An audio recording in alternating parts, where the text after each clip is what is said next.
Opening day 2020 set to begin here as the Milwaukee Brewers are going to take on NL Central rival the Chicago Cubs. On the mound for the Brewers would be Brandon Woodruff in 22 starts and 120 innings pitched with a 3.6 ERA and a 1.14 WHIP. He would be faced by Kyle Hendricks of the Chicago Cubs in 30 starts and 177 innings pitched with a 3.4 ERA and a 1.13 WHIP with an 11-10 record. So we're going to start this one off in the bottom of the first. Avisal Garcia up with 1 out, 0-1 pitch as he would line that one into center field and get on first to open up the inning. Up next would be the former NL MVP Christian Yelich as Avisal Garcia would get up and swipe second as Yelich would take the ball. And then next pitch, Yelich would send it into center field, and that would bring around Garcia on the slow grounder, and that would give the Brewers a 1-0 lead. Keston Hiura up now as Christian Yelich gets in, and he steals that base with ease, as now he'll be in scoring position. 1-2 pitch now, 1 out, as Hiura would ground that one into center field, and it would bring around Yelich. A nice slow roller, being able to bring in Yelich.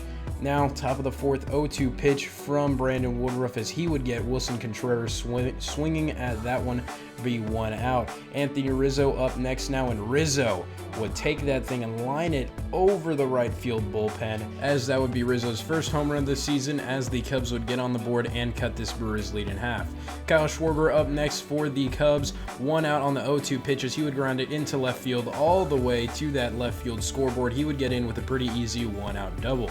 The next guy up would be Jason Kipnis. Kipnis would take that fastball from Woodruff and he would send it into center field, and Lorenzo Cain would just be caught staring at it as it would exit the field. Kipnis gets the Cubs on top in this one with his first home run of the season. Jason Kipnis with a really good game today, and Brandon Woodruff, who was pitching a really good game, as you're going to see here now. Top of the fifth, 1-2 pitch to Chris Bryant, gets him swinging, but he was pitching a good game outside of those 3 runs. Lorenzo Cain up now, bottom of the 5th inning. He would ground that one into center field. He would get on with 1 man out.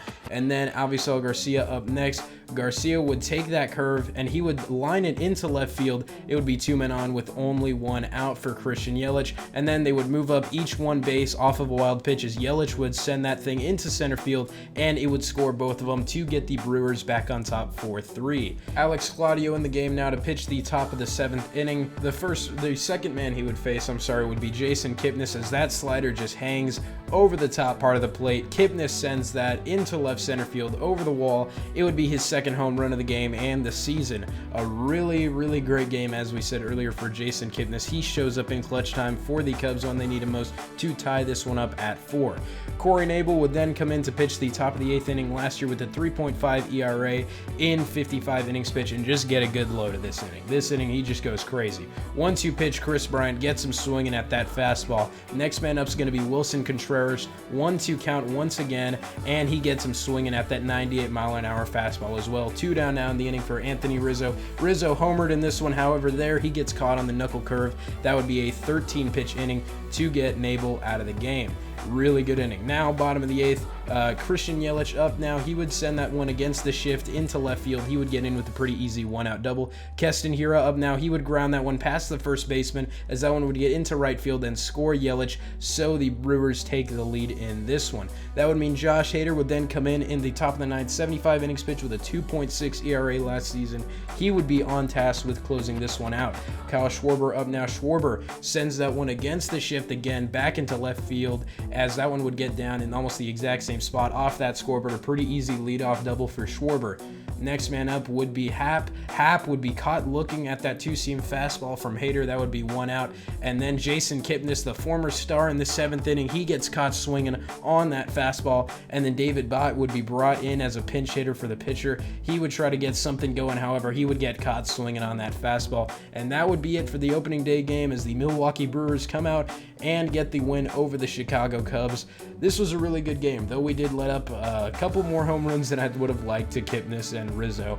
It was still a really fun game. I'm really enjoying playing with this Brewers team so far, and I hope you guys enjoyed the episode. And now we're not going to go into a monthly recap, just because once again this game was in March, so it's kind of awkward to just recap like the first week of the season. So we're just going to simulate all the way up until the next game that we were going to play, and then we're going to cover how our team's doing all the way up to that point. So let's go ahead and get right into it.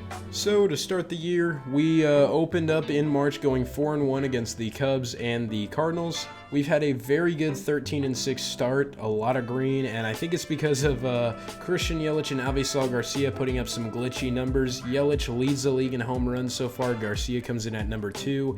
Justin Smoke is also having a really impressive season so far. Orlando Arcia is playing out of his mind, though only 21 at-bats so far. Ryan Braun also only playing against left-handed pitching, yet he is really showing out in those appearances. Keston here is playing well. Lorenzo Cain is playing well, though he's had a much smaller sample size than a lot of our other starters due to an injury. Jed Gayorko and Tyron Taylor are also having really good years, though a lot of these guys do not have like a ton of at-bats, so it's tough to say if it'll be consistent. And then now we get into a tier of just guys who are underperforming and aren't playing well so far in the season. Omar Narvaez is the one guy who I really hope kind of gets a rejuvenation here. His on-base percentage is okay, but his slugging percentage is not good so far. And then Brock Holt is a guy that we hope can come back and, really fix his season, but he's only had 52 at-bats so far, so he has time to improve. Eric Sogard as well, he's most of the time our starting third baseman. And then Manny Pena, we hope that he can step it up just because he only bats against left-handed pitching and he's a really good defensive catcher for us. However, one side of the team that's been doing really well so far has been our pitching. So starting off, Brett Anderson is having a pretty decent start to the year. Josh Hader as well with a 1 ERA and a .5 FIP to open the year. Eric Lauer is doing pretty well. However, him and Suter, I hope that both of them can kind of get better FIP-wise. Their ERAs are both pretty okay though. Jake Faria is having a really good year. Brandon Woodruff and Freddie Peralta are both on really good starts, and that's really good because those guys both mean the most to our future. Josh Lindblom, I don't know if his ERA is going to be consistent, but hopefully he keeps that FIP up. Corey Nebel is on a tear FIP-wise, however his ERA just looks really bad. Alex Claudio and Adrian Hauser, though, are definitely guys where we need improvement. And David Phelps, despite the high ERA, is being pretty okay in very limited appearances this season. And then the last thing I wanted to talk about here, we have an AI trade to announce. So one thing that I didn't do a lot of in the Blue Jay series that I want to do more of in this one is talking about the league as a whole and what's going on. So first, the Phillies traded for Marcus Semien from the A's for Spencer Howard, Gene Segura, and Luis Garcia. Spencer Howard has a very nice overall, and he's an A potential right now, so he looks to be one of the future pitchers for the A's. Gene Segura is pretty good, but also really interesting for the A's to get because he's making like $14 million a season for the next 3 years, so I wonder how the A's are going to deal with that. And then Luis Garcia is kind of a throw-in. He's like a 58 overall, 19-year-old B potential, so a pretty interesting trade. The Phillies are trying to capitalize on their win-now window, and the A's kind of just traded away one of their better players for a decent A potential guy in the future. So I don't really know much of the A's logic behind it, but it's cool for a trade. So anyways, other than that, as of right now, we sit 13-6 at the top of our division, and we hope to keep this pace up. And in the next episode, we should be playing one of these games against the Mets. But other than that, thank you all for watching. Make sure to leave a like on the video and subscribe if you're new around here. It really helps the channel out. And other than that, I'll see y'all in the next one. Peace.